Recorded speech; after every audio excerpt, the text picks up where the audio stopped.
Haleluya, puji Tuhan. Shalom Bapak Ibu kasih dalam Tuhan. Shalom. Shalom semua.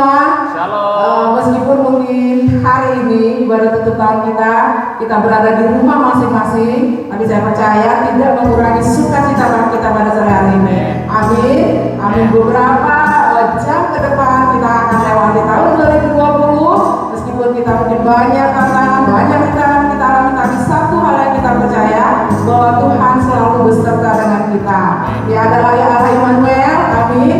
Baik Bapak Ibu semua yang berada di rumah, mari siapkan hati, siapkan pikiran.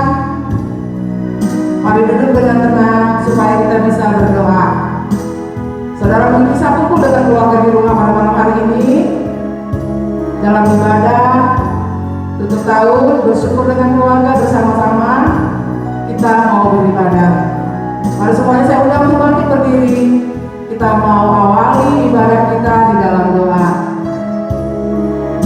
Bapa terkasih, terima kasih Tuhan untuk penyertaan-Mu dalam hidup kami. Sore hari ini Tuhan, kami datang untuk menyembah dan memuji Tuhan dalam ibadah tutup tahun 2020 ini Tuhan.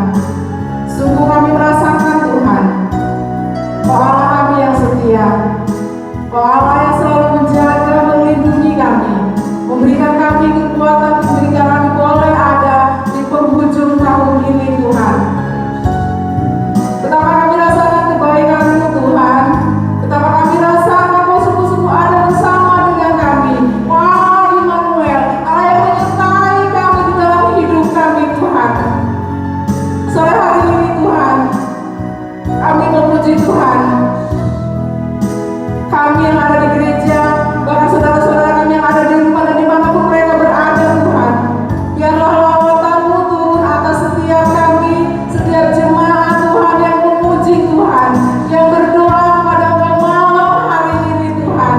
Lawatan-Mu turun Tuhan, jamah setiap kami Tuhan, biarlah melalui ibadah online ini Bapa, kami boleh merasakan, semua boleh merasakan lawatan Tuhan yang luar biasa untuk menutup tahun 2020 ini Tuhan. Kami undang Tuhan hadir, dan kami percaya Kau Allah yang maha hadir, Kau hadir di setiap ibadah kami. Biarlah sinar kemuliaan-Mu melingkupi kami Tuhan sore hari ini.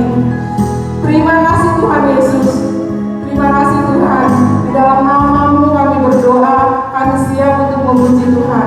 Sama-sama kita katakan amin. Mari Bapak Ibu silakan duduk kembali, tetap dalam hadirat Tuhan. Kita mau angkat pujian. Ya Allah yang setia, Allah yang setia. Haleluya Yesus.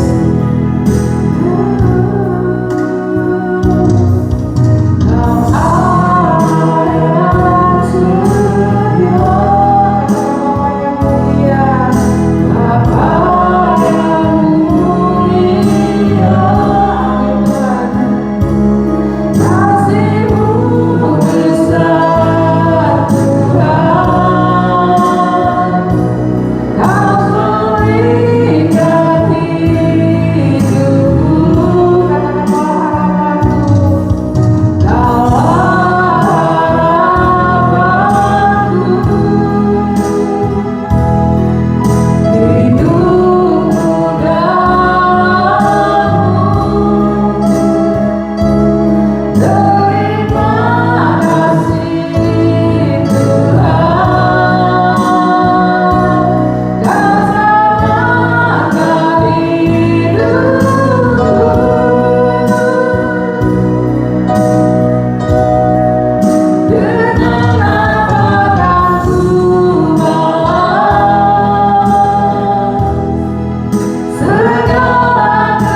hari berganti hari, tetap melihat kasih-Mu tak pernah berakhir di hidupku. Katakan Tuhan Yesus baik, Tuhan Yesus baik, sungguh amat baik, selama-lamanya. Tuhan Yesus baik, Tuhan Yesus baik, Tuhan Yesus baik, amat baik, sungguh amat baik. Amin. Selama-lamanya Tuhan Yesus baik. Haleluya. Tiada berkesudahan kasih setia-Mu Tuhan, selalu baru rahmat-Mu bagiku Yesus. Hari berganti hari, tetap melihat kasih-Mu tak pernah berakhir di hidupku. Katakan sama-sama, Tuhan Yesus baik, Tuhan Yesus baik. Mari kita coba dengan Tuhan Yesus. Selama-lamanya Tuhan Yesus baik, Tuhan Yesus baik, Tuhan Yesus baik. Mari kita coba sama-sama, sungguh amat baik. Amin. Selama-lamanya Tuhan Yesus baik, Tuhan Yesus baik, Tuhan Yesus baik. Mari kita coba sama-sama Bapak Ibu, sungguh amat baik, sungguh selama-lamanya Tuhan Yesus baik, Tuhan Yesus baik, Tuhan Yesus baik. Amin. Sungguh amat baik, sungguh selama-lamanya Tuhan Yesus baik, sungguh selama-lamanya, dari selama-lamanya sampai selama-lamanya. Tuhan Yesus hidup. Haleluya. Amin. Pasti setiap kita merasakan Tuhan Yesus baik. Meskipun mungkin di tahun 2020 ini adalah tahun yang spesial kali ya. Seumur hidup kita boleh merasakan di tahun ini banyak apa ya? Banyak alam melintas. Tapi Tuhan Yesus kita katakan bahwa Tuhan selalu baik. Amin. Biarlah Tuhan yang menjadi selalu motor kita, yang menjadi pengharapan kita. Haleluya.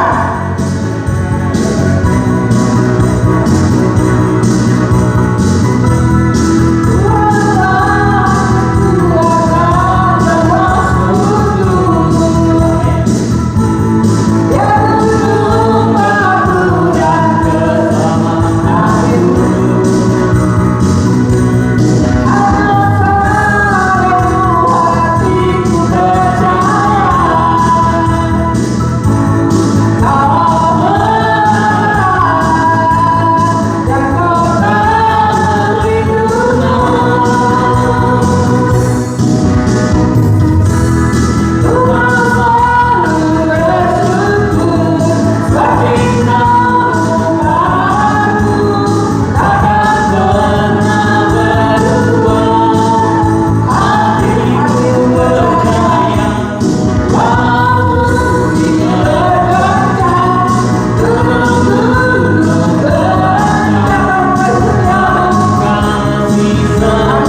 tidak pernah pergi dari kita.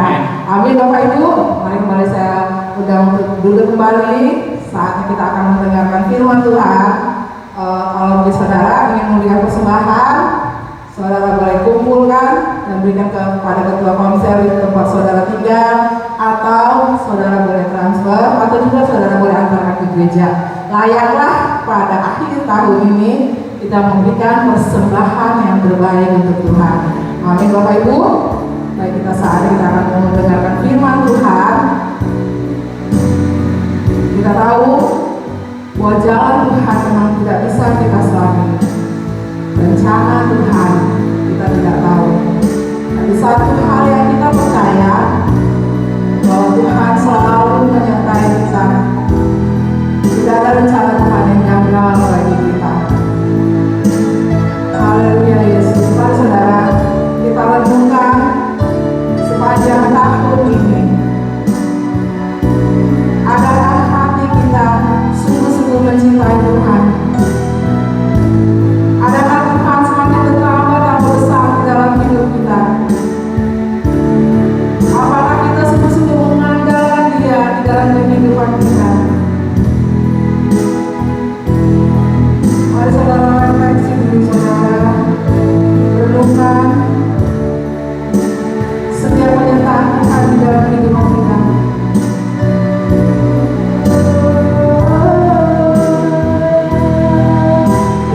Yesus,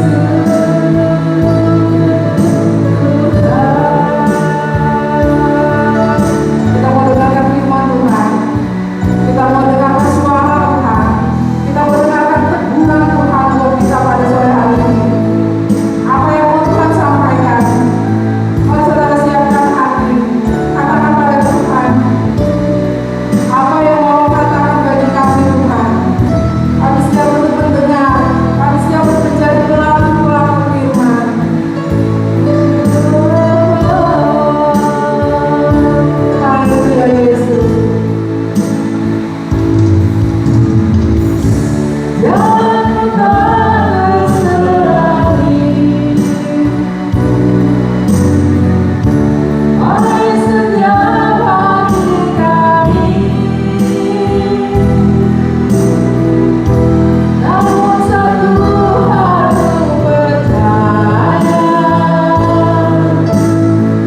firman-Mu, pelita bagi kaki kami, dan terang bagi jalan-jalan kami. Kami mau isi pikiran kami dengan firman-Mu sore hari ini Tuhan. Kami mau duduk diam, kami mau dengar suara-Mu Tuhan melalui hamba-Mu Tuhan. Kiranya Tuhan, setiap kami yang menerima firman, biarlah firman-Mu termeterai di dalam hati kami. Bungkus balut semua jemaat-Mu yang saat ini sedang duduk diam untuk mendengarkan firman-Mu, sehingga firman-Mu tidak tercuri oleh siapapun Tuhan. Kami yang mendengar dan yang menyampaikan, semuanya Tuhan kuasai. Berbicaralah Tuhan, kami mau dengar suara-Mu sore hari ini. Di dalam nama Tuhan Yesus, kami siap untuk mendengar firman. Sama-sama kita katakan amin. Salam Bapak Ibu, Saudara sekalian. Kita bersyukur kepada Tuhan kalau pada sore hari ini kita ada di hari yang terakhir dari tahun 2020. Dan saya percaya sudah banyak hal yang kita alami sepanjang tahun ini. Dan saudara, kita menyadari bahwa tahun ini tentu bukan tahun yang mudah untuk kita lalui.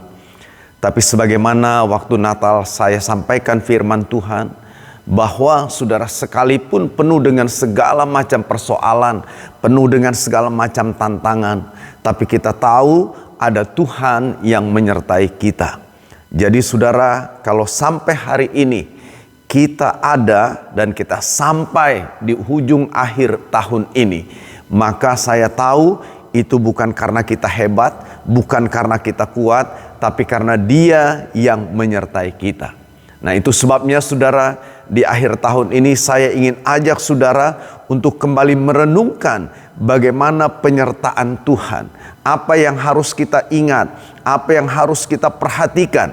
Biarlah itu menjadi sebuah peringatan buat kita, menjadi sebuah pelajaran, memberikan kepada kita sebuah pemikiran untuk melangkah ke depan lebih baik lagi.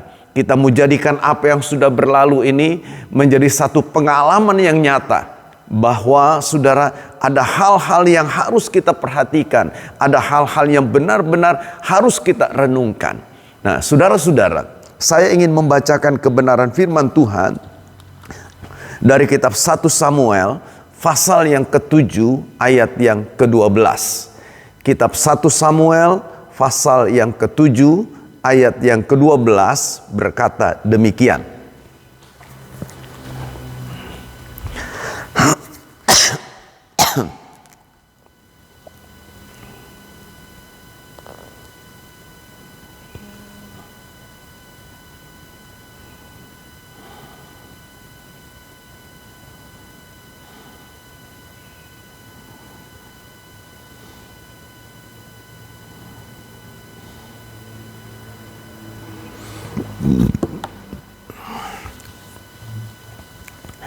Salam Bapak Ibu Saudara sekalian, kita bersuka cita pada malam hari ini karena saudara kita ada di hari yang terakhir ini.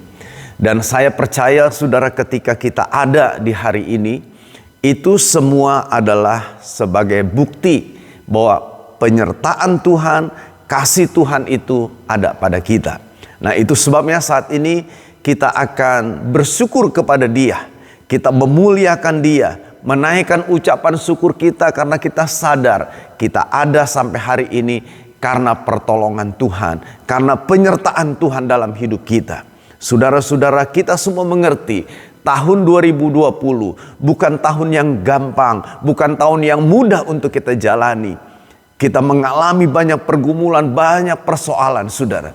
Tapi satu hal yang saya mengerti, satu hal yang saya tahu, ketika kita ada hari ini, maka semua itu hanya karena kemurahan Tuhan. Nah, itu sebabnya saudara, saya ingin mengajak saudara untuk kembali kita melihat, kita coba lihat perjalanan kehidupan kita selama 1 tahun ini. Ada hal-hal yang mungkin kita rasa begitu indah. Ada hal-hal yang mungkin kita rasa begitu berat. Ada keberhasilan, ada kegagalan, ada sukacita, mungkin juga ada tangisan. Dan saudara-saudara, saya mau biarlah pada hari terakhir di tahun ini, itu menjadi sebuah peringatan yang mengingatkan kepada kita sekalian. Itu sebabnya saudara, mari kita akan coba belajar dari firman Tuhan bagaimana pengalaman umat Allah di perjanjian lama di bawah kepemimpinan seorang yang bernama Samuel. Mereka melewati satu masa dan lalu saudara mereka mulai mengingat ada hal-hal yang harus diperhatikan untuk mereka melangkah di hari-hari yang ada di depan ini. Mari saya akan ajak saudara untuk baca dalam kitab 1 Samuel pasal yang ke-7 ayat yang ke-12. Firman Tuhan berkata demikian. Kemudian Samuel mengambil sebuah batu dan mendirikannya antara Mizpah dan Yesana.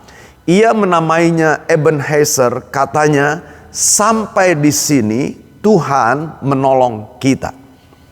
Bapak Ibu Saudara sekalian, saya mengerti ini bukan satu ayat yang baru. Tapi kadang-kadang ada banyak orang ketika membaca ini salah mengerti. Kenapa saya bilang salah mengerti? Saudara, karena dalam bahasa Indonesia dikatakan sampai di sini Tuhan menolong kita. Lalu bagaimana langkah selanjutnya? Lalu bagaimana langkah yang masih panjang ke depan itu? Apakah Tuhan juga akan menolong kita? Saudara, kata-kata ini atau kalimat yang saya ucapkan ini kalimat yang keliru. Jadi saudara, ayat ini berkata bahwa sampai di sini Tuhan menolong, itu bukan berarti sampai di sini berhenti Tuhan menolong, lalu selanjutnya Tuhan tidak menolong. Bukan begitu, saudara.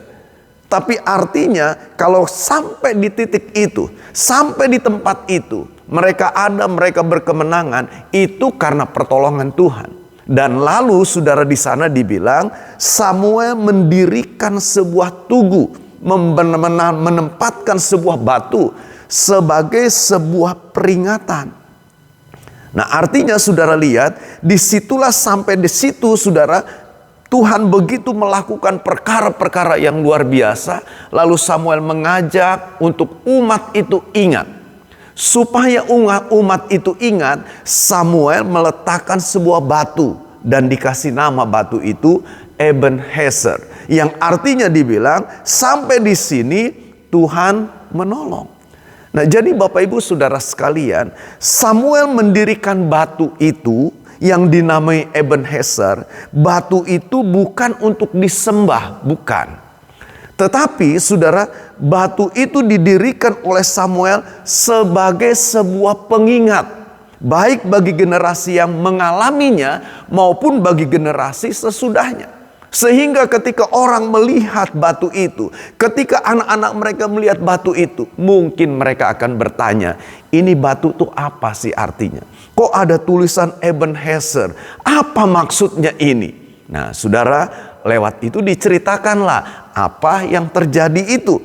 Saudara-saudara, sebab kalau kita lihat dan kita baca secara lengkap dari ayat-ayat sebelumnya, kita akan dapati satu kisah yang lengkap yang melatar belakangi peristiwa ini. Saya ceritakan secara ringkas. Saudara, kurang lebih selama 20 tahun umat Israel itu berada dalam keadaan penindasan. Mereka ditindas oleh bangsa Filistin. Jadi satu keadaan yang benar-benar tidak menyenangkan sama sekali. Satu keadaan yang sama sekali bukan membawa sukacita, tapi kesusahan, tekanan, saudara, penderitaan. Mereka alami itu, saudara. Nah, itu sebabnya lalu saudara-saudara, mereka lawan, mereka berperang dan Tuhan menolong. Nah, Bapak Ibu Saudara sekalian, jadi kalau kita perhatikan itu, saudara, maka kita akan mengerti apa makna daripada batu yang didirikan, yang ditaruh di sana oleh Samuel. Jadi sekali lagi, Samuel menaruh batu itu bukan supaya orang-orang Israel ini menyembah batu itu atau generasi itu menyembah itu. Tapi saudara-saudara, batu itu didirikan di sana, diletakkan di sana sebagai sebuah pengingat yang akan mengingatkan setiap orang yang melihatnya, yang setiap orang yang mendengarnya. Ada peristiwa yang luar biasa di balik itu semua yang dilakukan oleh Tuhan atas hidup umatnya. Nah, Bapak Ibu Saudara sekalian, saya percaya di dalam setiap hidup kita ini, yang hari-hari yang sudah kita lewati, barangkali saudara ada sesuatu yang memang benar-benar membekas dalam hidup kita, membekas dalam ingatan kita. Atau kita punya sesuatu saudara yang menjadi sebuah kenangan. Ibu Lina bercerita bagaimana Tuhan memberikan nama kepada anak yang ada di dalam kandungannya. Diberi nama Immanuel. Nah, saudara-saudara, jadi dengan kata lain kan begini, ketika Ibu Lina atau papanya saudara dari anak ini memanggil anak itu Immanuel, saudara, itu bukan sekedar sebuah sebutan. Tapi saudara-saudara, lewat sebutan itu tentu ada sebuah peristiwa yang diingat. Kenapa ini anak jadi namanya Immanuel? Kenapa tidak dikasih nama yang lain? Saudara, jadi nama ini akan menjadi sebuah peringatan. Akan membawa ibu ini, membawa mungkin orang lain juga saudara, untuk tahu apa yang terjadi di balik peristiwa itu. Nah, jadi demikian pula dengan umat Allah ini saudara. Samuel mendirikan itu supaya menjadi sebuah peringatan. Agar mereka mengerti, agar mereka mengingat ada sebuah peristiwa di balik cerita itu. Di balik batu itu ada kisah yang perlu diingat, yang perlu diperhatikan. Nah, jadi saudara-saudara, saya percaya saudara, perjalanan hidup kita yang saya bilang beraneka ragam ini, ada sesuatu yang mungkin benar-benar harus kita ingat. Kita jadikan itu sebagai sebuah pelajaran yang mengingatkan kita kembali.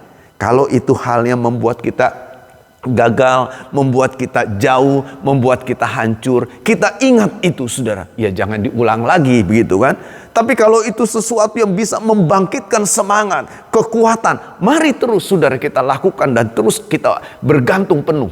Nah, jadi kita lihat saudara-saudara, lewat batu itu akan ada sesuatu yang diingat, yang memberikan pelajaran kepada umat Allah.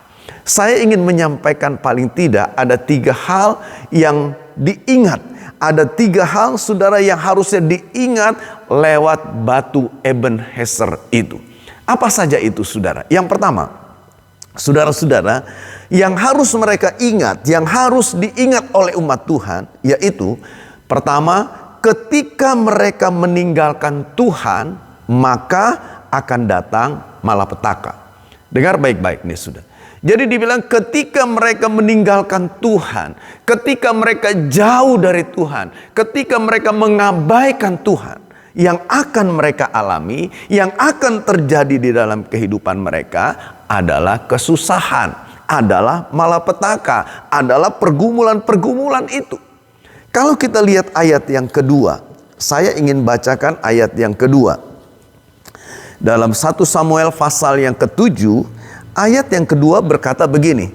Sejak saat tabut itu tinggal di Kiryat Yearim, berlalulah waktu yang cukup lama, yakni 20 tahun.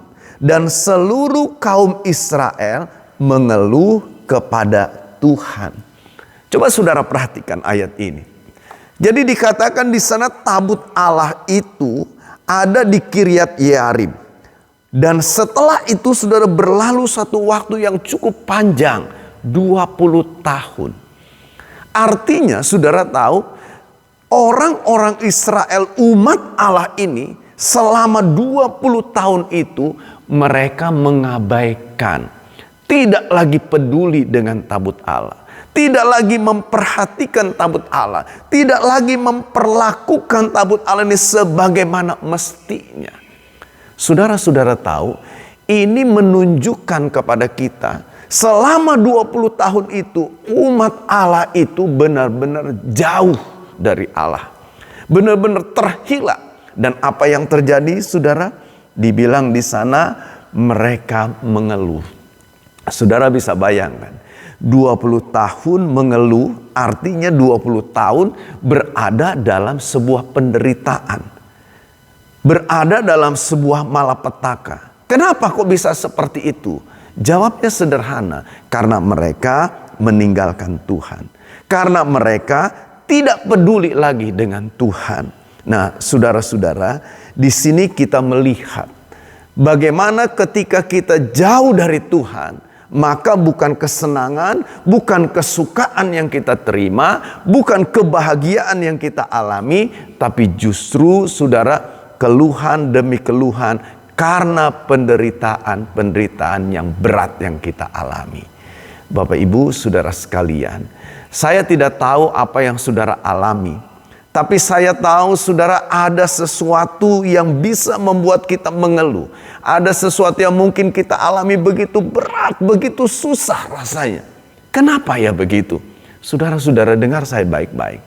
Kita bisa beralasan, kita bisa saudara coba berkata begini. Ya saya susah tahun ini karena tahun ini sedang dilanda oleh corona. Oke, saudara bisa beralasan begitu. Tapi jangan lupa saudara. Saya mendengar kesaksian, mendengar sebuah cerita.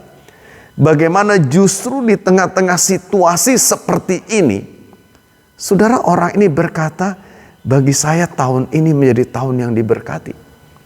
Anak-anak saya berhasil, anak-anak saya sukses. Mereka mendapatkan pekerjaan yang baik, mendapatkan pekerjaan yang layak. Dan itu saudara tentu berakibat juga bagi kehidupan mereka. Jadi bagi keluarga ini berkata, saudara, di tengah-tengah situasi yang orang katakan begitu sulit, tapi kok sebaliknya mereka justru diberkati. Jadi saya mau bilang begini, saudara, ternyata bahagianya kita, sukacitanya kita, diberkati atau tidaknya kita, tidak ditentukan oleh situasi yang ada. Tidak ditentukan oleh keadaan yang ada. Tapi ditentukan dengan dekat atau jauhnya kita ini. Saudara-saudara lihat, di tengah-tengah situasi yang ada saat ini, banyak orang justru bukan semakin dekat dengan Tuhan, tapi semakin jauh. Mereka menjadikan sepertinya sebuah alasan. Oh, saya tidak ke gereja, bukan saya tidak mau ke gereja, tapi kan gereja juga tidak menyelenggarakan kebaktian. Gereja kan menyelenggarakan kebaktiannya hanya secara online. Jadi bukan saya nggak mau ke gereja. Saudara, jujurlah dengan dirimu gitu ya. Coba jujurlah dengan hati kita. Apakah memang benar seperti itu? Atau justru membuat kita sekarang ini semakin jauh. Kita memang sudah meninggalkan Tuhan. Hati-hati saudara. Nah, jadikan ini sebuah pelajaran. Kalau kesusahan, penderitaan yang engkau alami selama ini, barangkali saudara di akhir tahun ini ingat itu baik-baik. Mungkin kau ingat bagaimana kau mencucurkan air mata, engkau mengeluh, engkau benar-benar mengalami sesuatu yang sangat menyakitkan. Jadikan itu sebuah pengingat. Dan apa yang harus kita lakukan? Kalau saudara baca terus ayat itu sampai dengan ayat yang kelima, jawabannya hanya satu, bertobat. Tidak ada jalan lain. Jadi kalau Tuhan ingin pulihkan keadaanmu di tahun-tahun yang akan datang, kalau Tuhan ingin membalikkan keadaan, mengubah kehidupanmu menjadi hari-hari yang baik, maka putuskan saudara, biarlah tahun ini, cara yang lama itu, kehidupan kita yang lama, biarlah berlalu bersama dengan berlalunya tahun ini. Besok kita akan masuk saudara di tahun yang baru, dan biarlah kita melangkah di dalam pertobatan. Dan saya percaya ketika kita hidup di dalam pertobatan, pengalaman yang pahit yang lalu kita tanggalkan itu semua, kita sadari dan sekarang kita mau bertobat. Saya percaya hari-hari ke depan akan menjadi hari-hari yang penuh dengan kemenangan bagi kita. Hal yang kedua saudara, yang menjadi pengingat bagi kita, saudara-saudara, berseru kepada Tuhan itu adalah kemenangan. Coba saudara ingat kembali. Saya yakin ada hari-hari dalam hidup kita, kita susah, kita mengalami peperangan. Ingat baik-baik, waktu tanggal 25 saya berkhotbah, saya bilang penyertaan Tuhan itu bukan berarti membebaskan kita dari masalah. Penyertaan Tuhan tidak menghilangkan persoalan. Persoalan demi persoalan bisa datang. Persoalan demi persoalan bisa kita alami dalam kehidupan kita. Tapi ingat saudara, dari sekian banyak persoalan, mungkin saudara pernah satu hari begitu berat dengan persoalan ini. Lalu saudara berseru kepada Tuhan dan tiba-tiba Tuhan menolong. Pernah begitu saudara? Saya yakin harusnya itu kita alami. Di tengah-tengah pergumulan kita, di tengah-tengah keadaan yang berat sekali, ada begitu banyak persoalan, ada begitu banyak tantangan, ada begitu banyak musuh katakan sudah yang siap menyerang kita. Kita nggak berdaya sebetulnya, kita tidak mampu. Tapi ketika kita berseru kepada Dia Dan kita lihat jalan keluar Tuhan berikan. Kita lihat ada kemenangan Tuhan berikan. Jadikan itu sebagai sebuah peristiwa yang mengingatkan. Kalau Tuhan sudah menolong sampai dengan hari ini, maka saya percaya hari esok ada tantangan, ada kesulitan mungkin ada. Barangkali kita mengalami persoalan, bisa jadi saudara. Tapi ingat, ketika kita mau berseru kepada Dia, pasti ada jalan keluar. Kalau kita membaca dalam kisah ini, orang-orang Israel itu mereka sedang kumpul, saudara. Mereka sedang berkumpul, bukan berkumpul untuk berperang. Artinya mereka bukan kumpul dalam persiapan untuk berperang melawan orang Filistin. Tapi mereka berkumpul saat itu, mereka sedang mengadakan ibadah. Mereka mengadakan ibadah, saudara. Samuel sedang memimpin peribadatan waktu itu. Nah, tetapi saudara, orang-orang Filistin yang mendengar adanya seperti sebuah keriuhan, keramaian begitu saudara, mereka pikir ini orang-orang Israel rupanya sedang mempersiapkan diri untuk berperang. Jadi itu dugaan pikiran daripada orang-orang Filistin. Maka diceritakan diserbulah orang-orang Israel dengan orang Filistin. Jadi orang-orang Filistin ini saudara mau menyerbu, memerangi orang-orang Israel. Saudara dengar saya baik-baik. Orang yang sedang ibadah, tentu saudara itu tidak memperlengkapi diri kan dengan persenjataan untuk berperang. Pasti berbeda saudara. Sebab memang kalau kita lihat fakta yang ada pada saat itu, saudara-saudara, itu menunjukkan harusnya Israel kalah. Kenapa kalah saudara? Karena mereka tidak siap. Mereka tidak siap dan juga mereka tidak punya kekuatan sebagai seorang prajurit. Mereka tidak terlatih, mereka tidak punya kekuatan perang saudara untuk mengalahkan orang-orang Filistin ini. Jadi saudara, saya pikir dalam situasi itu sebetulnya harusnya secara teori kenyataan mereka harusnya kalah. Tapi mereka menang saudara. Bagaimana mereka bisa menang? Alkitab mencatat mereka berseru kepada Tuhan. Mereka bilang sama Samuel, Samuel jangan berhenti berdoa, berseru kepada Tuhan. Dan Samuel berseru kepada Tuhan. Dan apa yang terjadi saudara? Allah memberikan kemenangan. Jadi saudara, kemenangan kita tidak ditentukan oleh hebatnya kita. Kemenangan kita tidak ditentukan oleh suasana yang ada. Kemenangan hidup kita tidak ditentukan karena kita menghadapi musuh-musuh yang ringan. Bukan. Tapi kemenangan kita, saudara, itu ada di dalam Tuhan. Artinya sebesar apapun, sekuat apapun musuh yang kita hadapi, saudara, harusnya kita tidak kalah. Kenapa? Karena kita punya kekuatan, yaitu Tuhan. Itu sebabnya, jadikan hal ini menjadi sebuah peringatan. Bahwa Tuhan itu adalah Allah yang siap mendengar seruan kita. Bahwa Tuhan itu adalah Allah yang siap menolong kita. Ketika kita mau berseru, ketika kita mau berteriak, kita mau panggil Dia, maka Dia akan turun tangan. Dia akan memberikan pertolongan kepada kita. Saudara, saya percaya harusnya kita punya pengalaman itu. Jadikan itu sebagai sebuah peringatan. Jadikan itu seperti sebuah Ebenezer yang mengingatkan. Karena saya tahu hari-hari ke depan bukan hari yang mudah bagi kita. Hari-hari ke depan bukan hari yang gampang untuk kita lalui. Mungkin ada persoalan yang lebih berat. Mungkin ada masalah yang lebih berat. Tapi ingat baik-baik. Saudara dan saya punya Tuhan yang hebat. Saudara dan saya punya Tuhan yang siap mengulurkan tangan membela kita. Dia mau dengar seruan kita. Jadikan ini sebuah peringatan. Ketika kita menghadapi situasi apapun juga saudara, mari kita mau berseru kepada Tuhan. Karena Tuhanlah yang memberikan kemenangan kepada kita. Lalu yang ketiga saudara, yang saya bisa lihat dari apa yang dialami oleh umat Allah itu, saudara, batu peringatan Ebenezer itu memberikan sebuah ingatan, membawa umat Allah untuk ingat bahwa saudara, Allah itu perkasa, Allah itu luar biasa. Ingat ini saudara. Jadi kalau saya bilang tadi kita boleh lewati hari demi hari dengan bermacam-macam pergumulan, dengan bermacam-macam persoalan.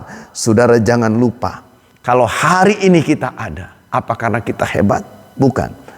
Tapi saya percaya itu karena ada penyertaan Tuhan. Ada Allah yang menyertai kita. Dan Allah yang menyertai kita bukan Allah yang biasa, tapi Allah yang luar biasa. Allah yang punya kekuatan. Allah yang tidak terbatas. Allah yang tidak dapat dikalahkan oleh apapun juga. Kalau kita lihat kepada kisah ini, saudara, bagaimana cara Allah mengalahkan orang Filistin.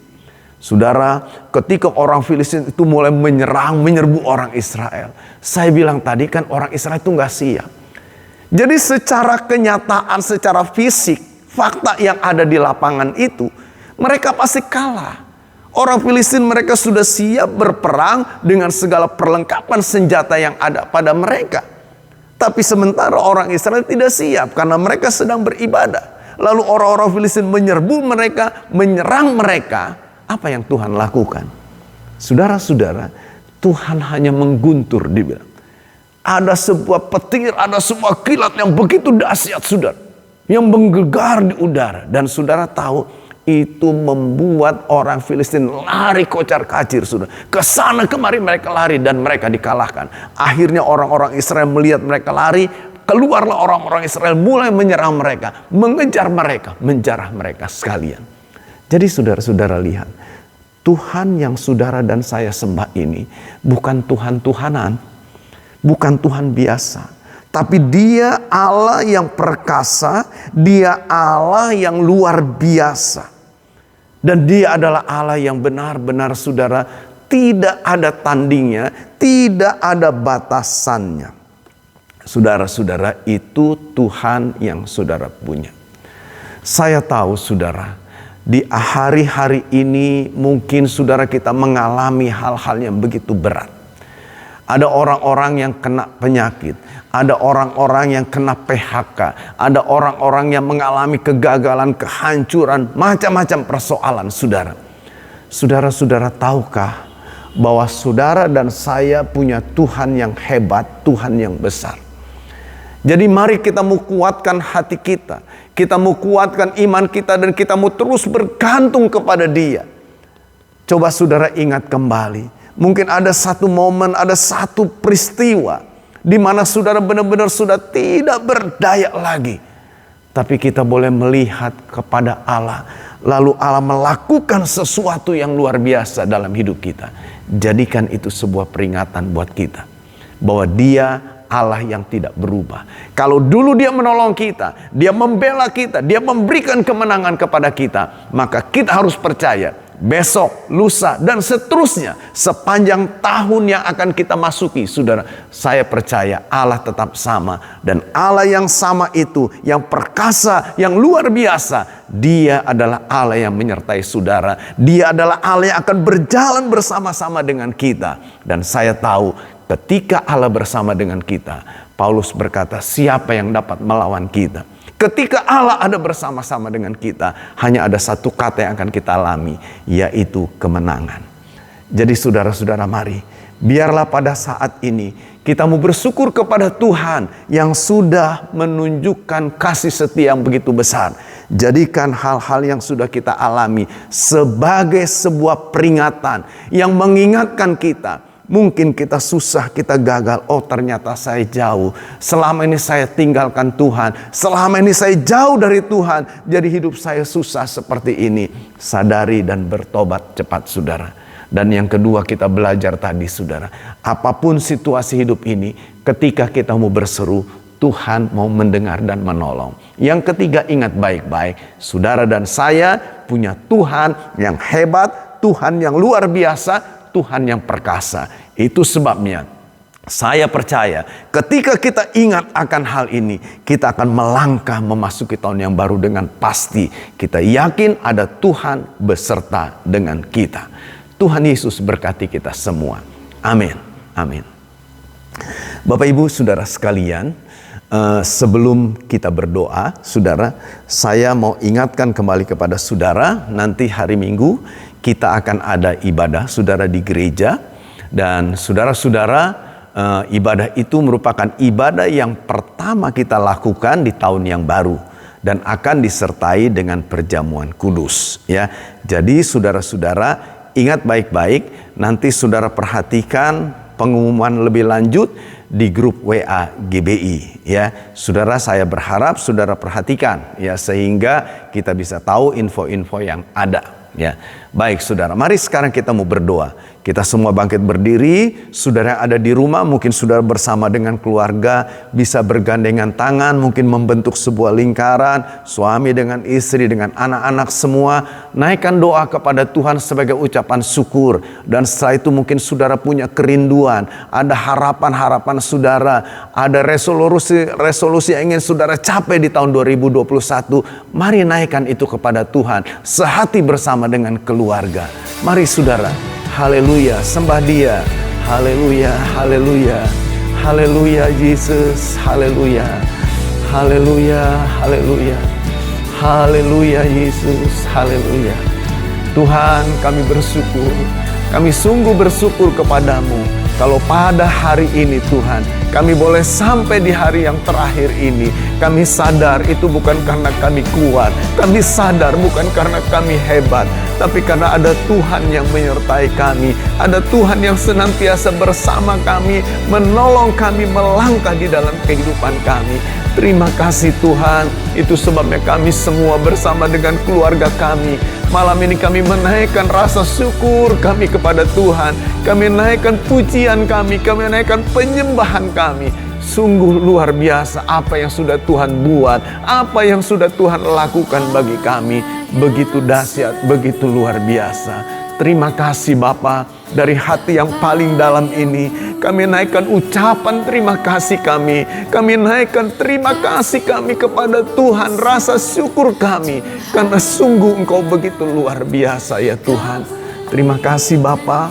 Bapa, Engkau tahu apa yang ada dalam hati kami, apa yang menjadi kerinduan kami, apa yang menjadi harapan kami. Mungkin ada harapan-harapan yang belum tercapai, ada harapan-harapan yang belum terwujud di tahun 2020 ini. Dan kami mau taruh itu sekarang di hadapan-Mu Tuhan. Harapan kami ini Tuhan, kami percaya ada Tuhan yang akan menyatakan. Kami percaya akan ada Tuhan yang beserta. Kami percaya akan ada Tuhan yang menjawab, mewujudkan semua harapan kami itu ya Tuhan. Kami serahkan ke dalam tangan-Mu. Tuhan, Engkau menolong. Engkau ada bersama dengan kami. Kami tidak tahu apa yang akan terjadi besok. Kami tidak tahu apa yang akan terjadi di tahun 2021 ini Tuhan. Tapi satu hal yang kami tahu, ketika Engkau ada bersama dengan kami, maka kemenangan akan kami raih. Ketika Engkau ada bersama-sama dengan kami, apapun yang kami hadapi, satu hal yang kami tahu, kami mampu, kami cakap, karena kekuatan yang ada dari Tuhan itu menyertai kami sekalian. Terima kasih Bapa. Bapa, malam hari ini, dari gereja ini hamba berdoa, menyerahkan seluruh umat-Mu. Mereka mengikuti ibadah ini Bapa. Biarlah turunkanlah berkat-Mu atas kehidupan mereka. Engkau lihat mereka bergandengan tangan, mereka berseru, mereka berdoa kepadamu. Dan dari tempat ini hamba berdoa di dalam nama Yesus. Dengar doa mereka, jawab doa mereka Tuhan. Harapan-harapan yang mereka taruh kepadamu untuk hari esok mereka, biarlah kiranya dalam nama Yesus hamba persembahkan kepadamu. Dan Allah menjawab, Allah menyatakan satu demi satu sesuai dengan waktu-Mu, sesuai dengan ketetapan-Mu ya Tuhan. Terima kasih Bapa, terima kasih. Kalau ada mereka yang sedang berada dalam pergumulan, entahkah itu sakit penyakit, entahkah itu perekonomian, entahkah itu keluarga, atau apapun juga persoalannya, Tuhan, di dalam nama Yesus jamah mereka. Biarlah persoalan mereka berlalu seiring berlalunya tahun ini. Tapi Tuhan memberikan sesuatu yang baru, seiring munculnya matahari yang baru di tahun yang baru ini. Kami percaya Tuhan, ada kemenangan Kau sediakan bagi mereka. Tolong mereka Tuhan, dalam nama Yesus. Yang sakit terimalah kesembuhan. Penyakit tidak akan terus ada dalam kehidupan-Mu. Penyakit akan dikalahkan. Penyakit sudah dikalahkan dalam nama Yesus. Apapun sakit penyakit itu, demi nama Yesus aku berdoa, jadilah Kau sembuh. Terimalah kesembuhan dari Tuhan. Penderitaan-penderitaan yang Kau alami dalam nama Yesus itu akan berlalu, dan Kau akan menerima sesuatu yang baru dari Tuhan. Terima kasih Bapa. Sekali lagi kami bersyukur buat anugerah-Mu bagi kami. Ini doa kami Tuhan. Ini harapan yang kami taruh kepadamu. Ini syukur yang kami taruh kepadamu Bapa. Terpujilah namamu. Saudara-saudara, mari sekarang angkat tanganmu. Buka hatimu dan arahkan kepada Tuhan. Mari seluruh keluarga mengangkat tangan. Buka hatimu, arahkan bersungguh-sungguh kepada Tuhan. Dan sekarang terimalah berkat Tuhan. Saudara-saudara, Tuhan memberkati engkau dan melindungi engkau. Tuhan menyinari engkau dengan wajahnya dan memberi kasih karunia. Tuhan menghadapkan wajahnya dan memberi engkau damai sejahtera. Itu sebabnya terimalah olehmu anugerah, berkat, sukacita dan kemenangan dari Allah Bapa kita, kasih sayang yang sempurna dari Kristus Yesus Tuhan kita, penyertaan dari Roh Kudus yang akan menyertai saudara, melangkah bersama saudara, memberikan kemenangan kepada saudara hari lepas hari sepanjang tahun 2021 yang akan kita masuki, bahkan sampai Dia datang menjemput kita semua. Mari yang percaya dan yakin menerima berkat Tuhan, kita semua berkata amin, amin, amin. Saya hanya mau mengingatkan kepada kita sekalian, jangan lupa saudara sebagai umat Allah, kita tetap taat pada aturan-aturan yang ada. Kita masih berada dalam masa saudara adaptasi kebiasaan baru. Jadi terapkanlah ini dalam hidup saudara, baik saat saudara ada di rumah maupun pada saat saudara ada di luar. Dan himbauan saya berikutnya, saudara di malam tahun baru ini, saya berharap saudara bersama keluarga nanti pas pada tengah malam bisa kumpul bersama-sama, lalu berdoa kepada Tuhan, naikkan syukur kepada Tuhan untuk anugerahnya, dan kita serahkan perjalanan hidup kita sepanjang tahun 2021. Ya, itu himbauan saya. Jadi jangan lakukan dengan cara-cara yang duniawi, jangan lakukan dengan cara-cara yang tidak berkenan, tapi lakukanlah saudara dengan cara-cara yang berkenan, menyenangkan hati Tuhan. Dan saya percaya ketika kita lakukan itu dengan benar dan berkenan di hadapan Tuhan, apa yang kita doakan, apa yang menjadi harapan kita, Tuhan akan wujudkan itu bagi kita sekalian. Sekali lagi saya mau bilang, kalau ada di antara saudara yang mau memberikan persembahan syukur kepada Tuhan, mari berikan dengan sukacita. Sampaikan persembahan ucapan syukur saudara dengan sukacita. Saudara bisa transfer di rekening yang tertera, dan juga atau saudara bisa serahkan langsung kepada ketua-ketua kelompok sel yang ada di wilayah masing-masing, atau saudara bisa juga serahkan langsung ke bendahara. Dan biarlah itu menjadi persembahan syukur yang berkenan kepada Tuhan. Tuhan Yesus berkati kita semua. Amin. Saya pribadi, baik Gembala Jemaat GBI Kuningan bersama dengan keluarga mengucapkan selamat tahun baru.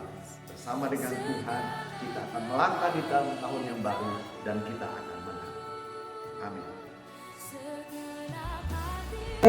Baik Bapak Ibu semua yang berada di rumah atau dimanapun saudara berada malam hari ini, kita akan mendengarkan sebuah kesaksian dari seorang ibu yang menurut saya ibu ini luar biasa saudara.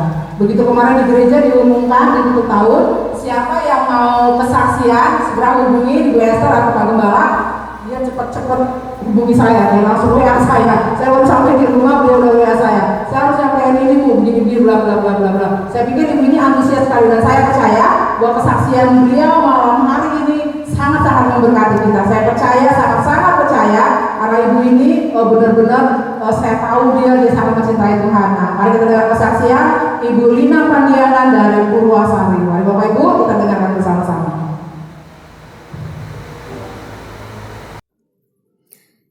Singkat cerita Bapak Ibu, ada lagi pengalaman yang saya alami saat saya mengandung anak ketiga, yaitu Immanuel. Pada waktu kehamilan saya itu yang mau masuk kehamilan yang ke-9, saya itu didatangi mimpi. Saya bermimpi di situ itu. Di mimpi saya itu tidak ada gambar apa-apa, tetapi hanya ada suara, dan suara itu suara laki-laki Bapak Ibu. suara laki-laki, dan dia berkata, beri dia nama Immanuel, seperti itu. Suaranya itu lembut, pelan, tetapi jelas terdengar, Bapak Ibu. Jelas sekali di telinga saya terdengar. Beri dia nama Immanuel, seperti itu Bapak Ibu. Makanya anak saya yang ketiga itu saya beri nama pas lahir itu, saya melahirkan pas lahir, saya ngasih nama. Karena saya pernah bermimpi beri dia nama Immanuel, jadi saya beri dia anak ketiga saya itu Immanuel. Nah, pada usia 25 tahun itu Bapak Ibu. Nah, saya hamil ya, udah hamil di luar nikah.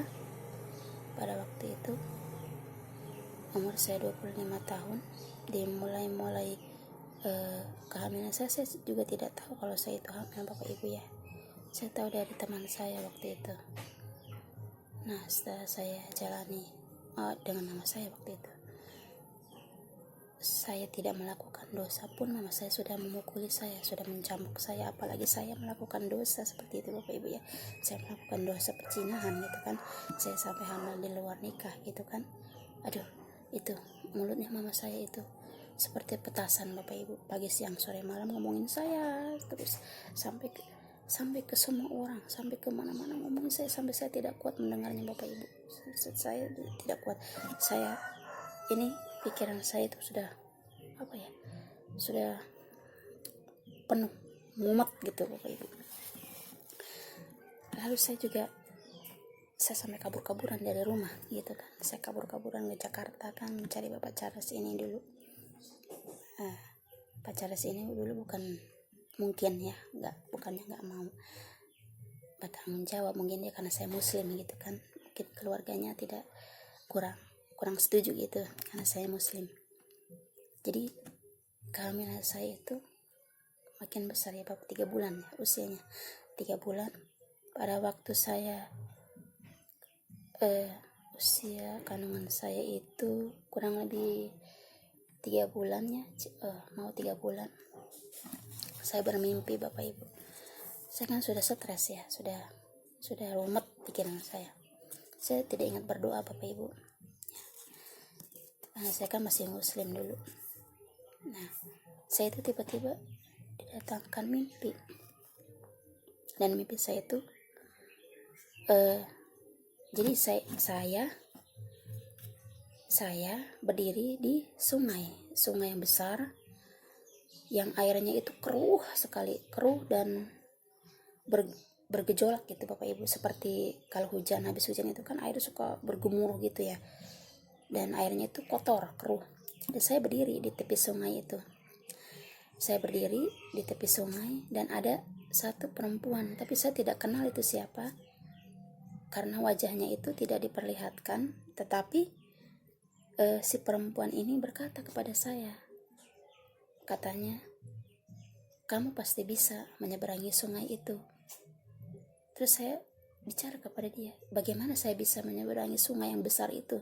Sungainya besar, lebar, airnya penuh, bergejolak, bergemuruh gitu ya, ombak seperti ombak yang lagi dahsyat gitu, kotor, dan tidak ada jembatan di atasnya Bapak Ibu. Jadi bagaimana saya mau menyeberangi sungai itu gitu kan? Kata si perempuan ini, kamu pasti bisa. Lihat saya.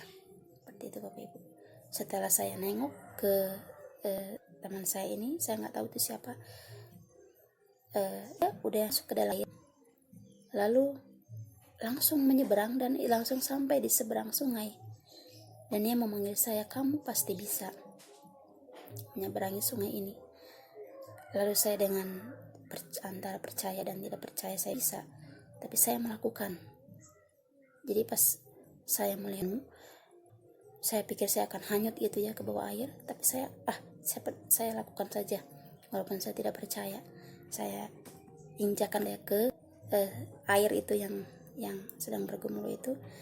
Lalu tiba-tiba saya langkahkan kaki saya ke dalam air yang kanan. Tiba saya udah ada di seberang bersama orang itu, bersama teman. Saya sudah ada di seberang sungai. Seperti itu Bapak Ibu. Itu pengalaman saya waktu saya sedang mengandung sebelum menikah ya Bapak Ibu. Cerita kami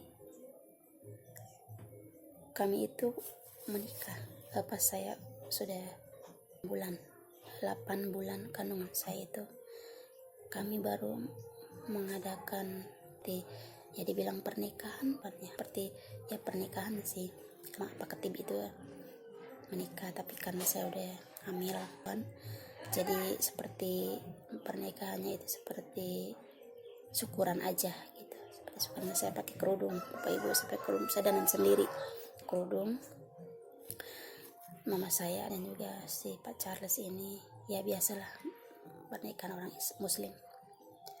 Dan saat itu ya sudah, saya mah tidak ada pikiran apa-apa di dalam pikiran saya, tidak ada.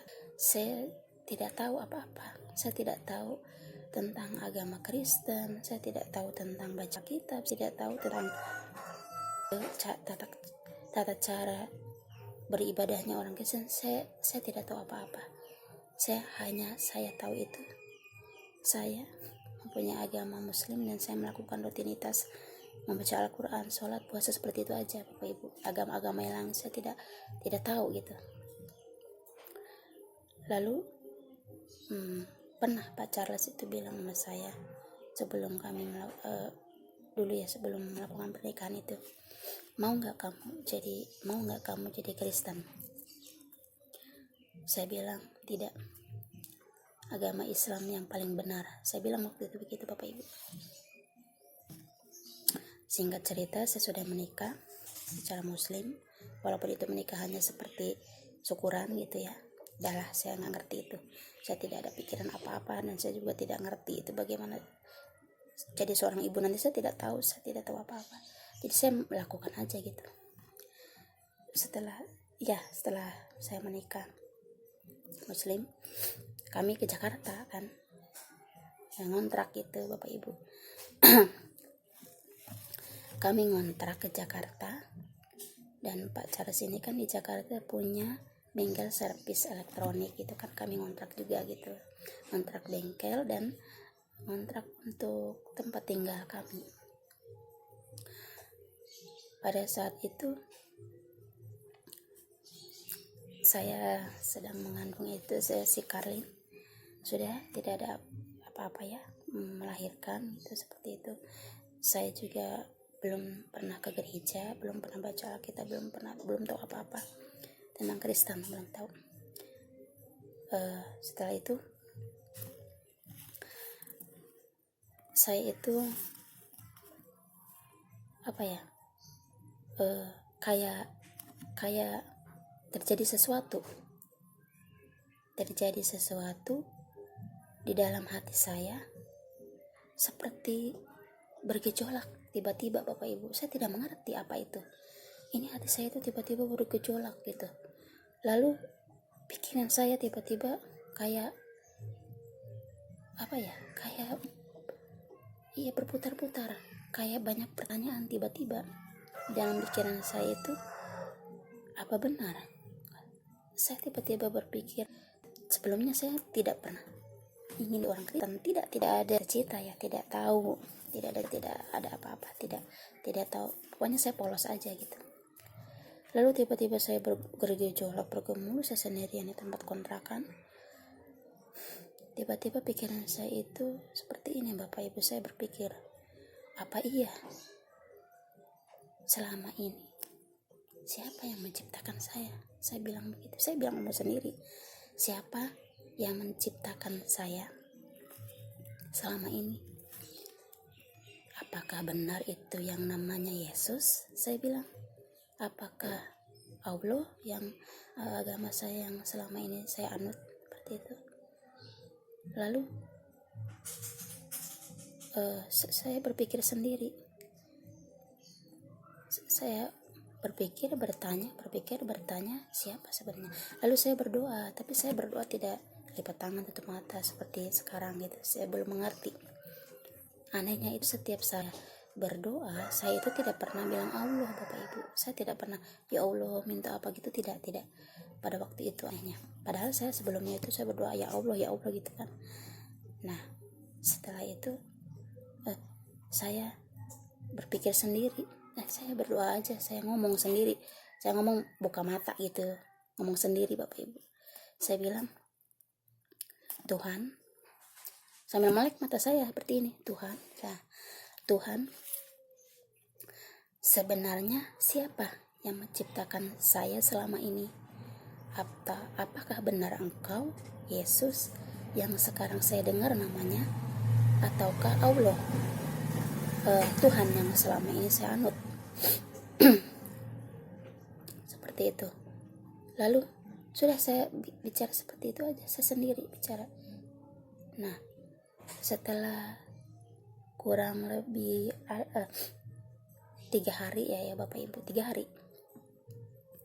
3 hari itu saya bermimpi saya itu ada di atas bukit. Saya ada di atas bukit, duduk gitu dengan melihat pemandangan di bawahnya. Saya duduk santai gitu Bapak Ibu ya. Di sebelah saya itu ada teman saya. Teman saya itu kayak teman dekat banget.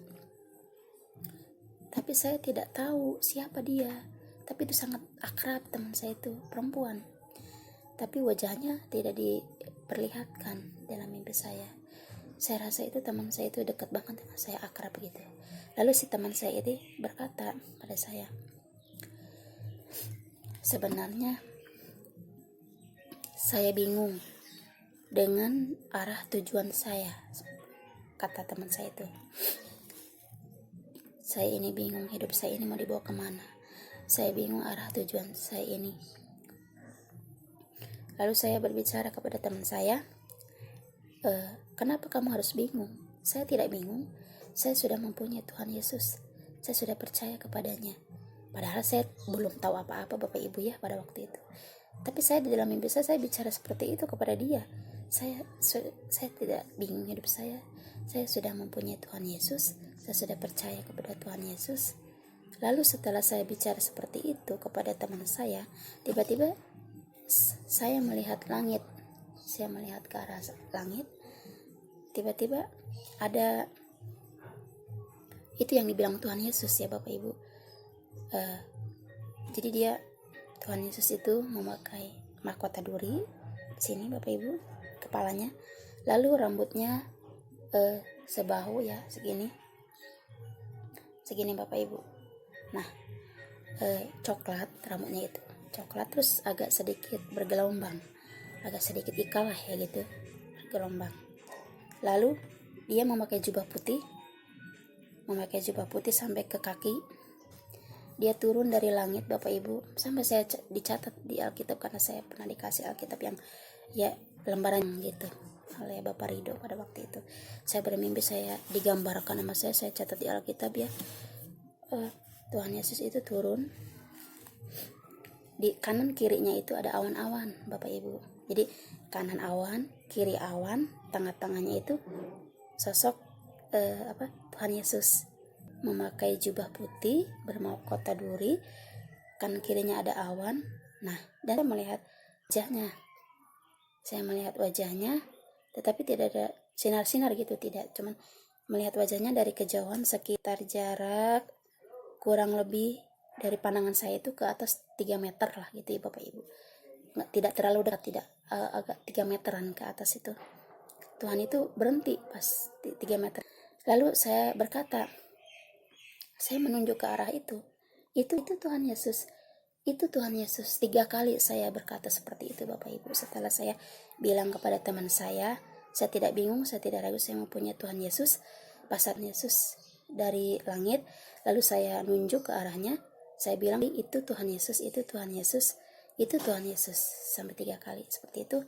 Padahal saya itu tidak tahu Tuhan Yesus itu seperti apa. Tidak pernah tahu dia pakai jubah, tidak pernah tahu dia pakai mahkota duri, tidak. Dan saya sudah dapat mimpinya seperti itu. Lalu saya terbangun pada saat itu, lalu saya berpikir, jadi doa saya itu memang dijawab Tuhan. Saya yang tidak tahu apa-apa, saya yang tidak mengerti tentang Tuhan, Tuhan datang untuk menjawabnya Bapak Ibu. Benar, Saya percaya mimpi itu datang dari Tuhan, karena saya pernah melihat sendiri di dalam Alkitab Tuhan itu turun dengan awan-awan. Jadi benar ini mimpi ini rupanya dari Tuhan. Dan saya percaya pada waktu itu Bapak Ibu, karena ada di Alkitab Tuhan turun dengan awan-awan seperti itu, seperti hati dalam mimpi. Berarti itu mimpi bukan sembarang mimpi, atau bukan bunga tidur Bapak Ibu ya, bukan. Mungkin itu yang dibilang oleh Rema ya, orang Kristen itu sekarang yang sudah mengenal Tuhan lama. Mungkin saya dengar di khotbahnya Pak Yohanes, Rema katanya. Oh ya, mungkin Rema saya bilang. Berpikir, oh rupanya benar, Tuhan sudah menjawab yang selama ini saya sembah Allah, dan yang baru saya kenal namanya Yesus, tapi dia langsung menjawab doa saya. Yesus, saya tidak bingung lagi berjalan, karena saya sudah mengenal Yesus di dalam mimpi saya. Berarti benar, ini yang menciptakan saya sampai saat ini saya belum tahu. Berarti benar itu Tuhan Yesus. Tuhan Yesus adalah Tuhan dan juru selamat bagi orang yang percaya. Dan makanya saya akan katakan untuk teman-teman saya sekalian ya, teman-teman saya yang mengenal saya lah, bukan hanya teman saya, yang mengenal saya dulu dan sekarang.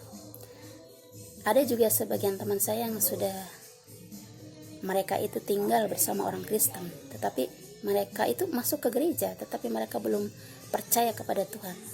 Makanya saya ingin berdoa, saya bawa dalam doa teman-teman saya yang bertanya-tanya kenapa sih Selina bisa jadi Kristen. Saya akan berkata di sini ya, di dalam kesaksian saya mengikut Tuhan hari ini. Dan kenapa saya percaya kepada Tuhan Yesus? Karena itu bukan hanya sekedar ikut-ikutan saja, tidak. Itu asli. Apa yang saya alami, apa yang saya pertanyakan, itulah Yesus Tuhan yang hidup. Dia langsung menjawab doa saya dan meyakinkan kepada saya yang tidak tahu apa-apa ya Bapak Ibu, yang buta gitu. Yang buta, Tuhan akan menjawabnya. Jadi teman-teman yang sudah tahu, marilah percayalah Yesus itu adalah Tuhan. Dialah yang selama ini menciptakan kita semua. Jadi jangan pernah ragu, buka hati kalian, buka pikiran kalian, dan kalian harus punya hati yang ingin tahu, seperti itu. Seperti yang saya alami, saya ingin tahu, dan Tuhan akan menjawabnya. Kalau kita ingin tahu dan mencari dan terus mencari, Tuhan tidak akan tinggal diam. Dia akan menjawab doa kita lewat mimpi atau lewat penglihatan. Itu akan terjadi. Tetapi harus hati kita dulu yang dibuka, supaya Tuhan bisa masuk dan akan menjawab kita, menjamah kita. Jadi teman-teman saya yang melihat kesaksian saya ini, marilah percaya kepada Tuhan. Yesus itu adalah Tuhan, itu benar.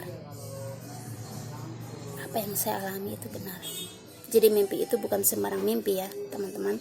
Ada juga teman saya yang berkata mimpi itu katanya itu mah hanya bunga tidur, atau masa di dalam mimpi bisa dipercaya. Mimpi itu kan gak semuanya seperti apa yang kita alami. Mimpi itu ada juga sesuatu yang seperti pesan singkat, tetapi kita bisa memahami. Itu biar beda mimpi dengan kebanyakan tidur, beda itu ya teman-teman. Jadi untuk teman-teman saya yang masih muslim, ayolah, masih ada kesempatan untuk bertobat, untuk menyerahkan diri kita kepada Tuhan yang sebenarnya. Dialah satu-satunya Tuhan yang bisa menyelamatkan kita. Nanti lewat kesaksian saya ini, semoga teman-teman saya dijamah oleh Tuhan, dan yang tidak percaya akan percaya seperti saya. Amin. Dan singkat cerita Bapak Ibu, setelah saya mengalami mimpi itu, saya sudah mulai berubah ya. Saya mulai pengen tahu.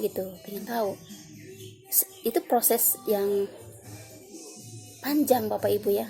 Tidak sesingkat yang saya saksikan, tidak, panjang. Lalu suami saya itu memperkenalkan teman-temannya untuk beribadah ke gereja. Tapi saya kabur-kaburan Bapak Ibu. Saya belum apa ya, belum seperti sekarang gitu beribadah khusyuk, tidak. Saya masih kabur-kaburan. Lalu saya suka marah-marah gitu ya Bapak Ibu, karena saya kesel, karena itu yang teman-teman dari gereja itu ngajak saya itu bohong. Jadi saya tidak suka sama orang yang bohong gitu ya, walaupun saya muslim dulu gitu.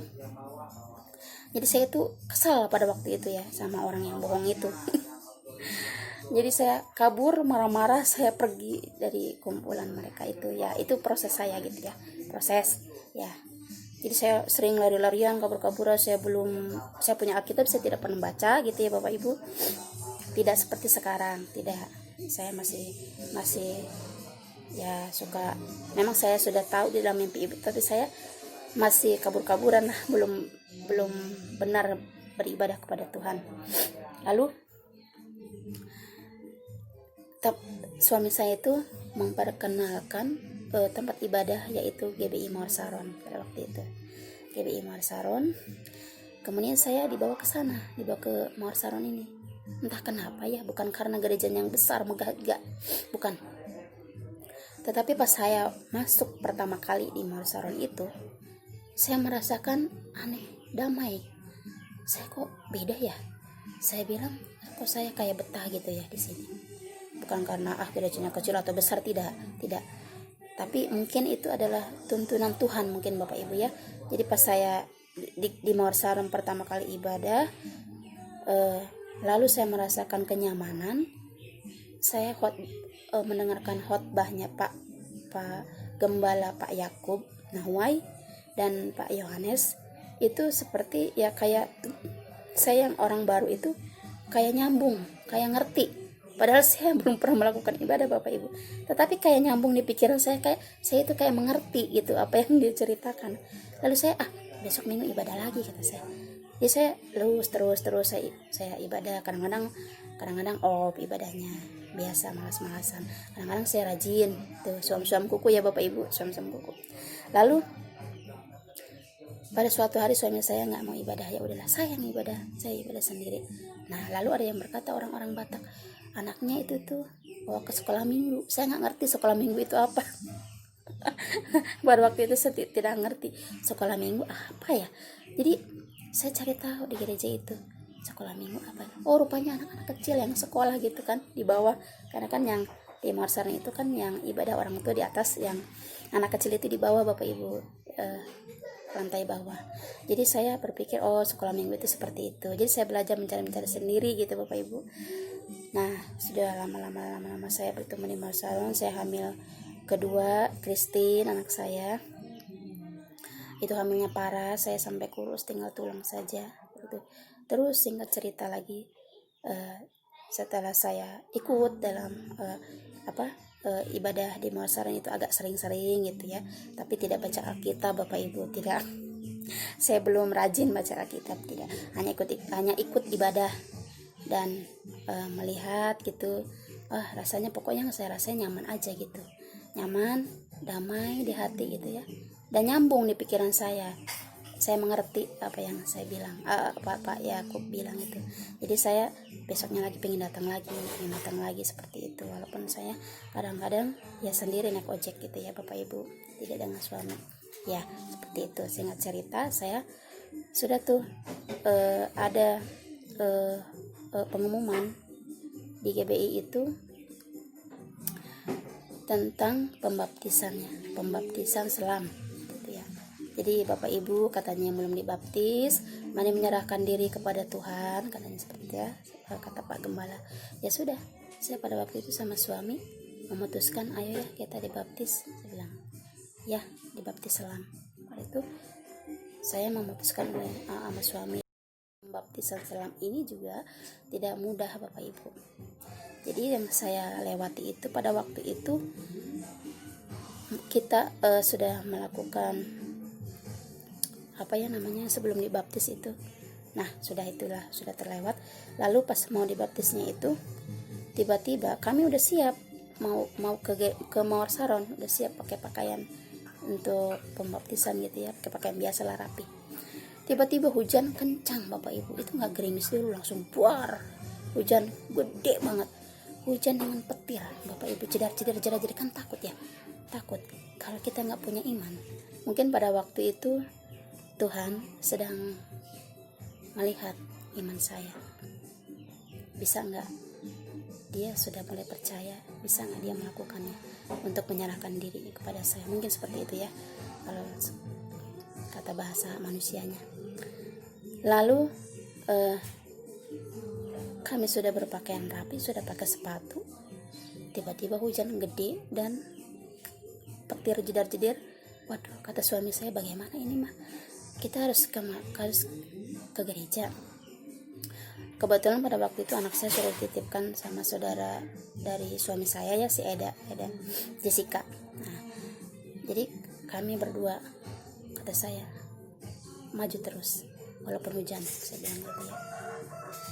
Nah, entah kenapa saya seperti didorong, Bapak Ibu, maju terus walaupun hujan.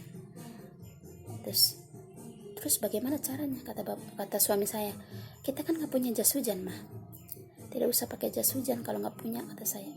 Buka pakaian yang untuk ke gereja, bungkus dengan plastik, saya bilang. Sepatu kita bungkus aja pakai plastik biar nggak kehujanan, seperti itu. Lalu ya sudahlah, suami saya ikut ya, kita bungkus semua pakai plastik, kita buka pakaian kita pakai pakaian biasa gitu ya, sehari-hari untuk di jalan gitu, karena kita nggak punya jas hujan, Bapak Ibu, pada waktu itu. Lalu kami berangkat ke Marsaron. Kebetulan kan jaraknya nggak terlalu jauh, Bapak Ibu ya. Lalu kami hujan-hujanan gitu ya di jalan sambil petir, takut gitu, tapi saya udahlah, lakukan saja. Kami setelah sampai ke gereja, buka pakaian, udahlah ganti dengan pakaian yang mau ibadah. Kami sudah mengikuti persyaratan untuk dibaptis seperti ini. Dan singkat cerita, kebetulan Bapak Ibu, di kolam baptisan itu di gereja Marsaron itu ada beberapa orang yang mau dibaptis barengan dengan kita. Tetapi saya yang pertama masuk ke kolam baptisan itu, Bapak Ibu. Jadi pas saya sudah memakai kayak jubah putih gitu ya, mau dibaptis, saya yang pertama maju. Kemudian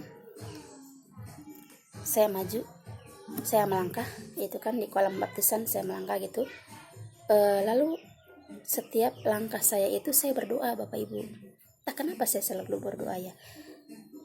Tiba-tiba saya kayak terdorong untuk berdoa gitu, Bapak Ibu. Setiap langkah saya maju menuju kolam baptisan itu, saya berdoa, Tuhan, hari ini saya akan menyerahkan hidup saya untuk-Mu. Nah, setelah saya udah mulai dekat dengan kolam, itu tinggal turun ya ke air, saya berkata seperti ini doanya, saya sudah mengampuni semua orang yang sudah melakukan kejahatan kepada saya. Tuhan, saya sudah mengampuninya hari ini ya. Lalu saya masuk ke kolam baptisan, saya dibaptis salam, Bapak Ibu. Saya dibaptis, saya sudah berdoa,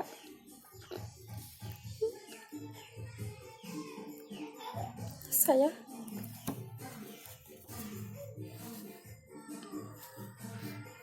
sudah mengampuni orang yang selama ini berbuat jahat kepada saya.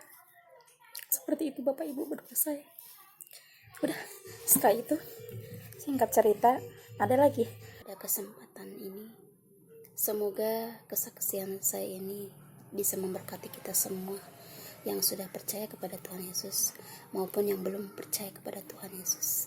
Saya doakan, saya bawa dalam doa yang belum percaya kepada Tuhan akan segera percaya seperti saya. Yang belum ragu, yang masih ragu akan Tuhan beri kepercayaan. Akan Tuhan jamah hatinya, akan Tuhan jamah pikirannya, sehingga lewat kesaksian saya ini bisa menguatkan iman kita semua. Terima kasih. Tuhan Yesus memberkati kita semua. Shalom.